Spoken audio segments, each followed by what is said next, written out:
If you're a history buff, you need to know about Alfred the Great, the king who took on the Vikings and won. Born in 849, Alfred faced a massive challenge. Viking invasions. These weren't just any raiders, they were fierce warriors who terrorized Europe. But Alfred wasn't just a king, he was a strategist.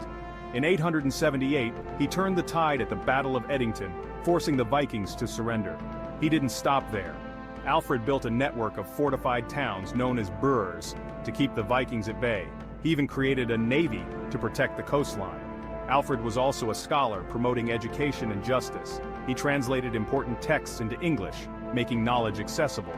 By the time he died in 899, Alfred had transformed a fragmented land into a united and resilient England. So, next time you think of a hero, remember Alfred the Great, the king who defied the odds and shaped a nation.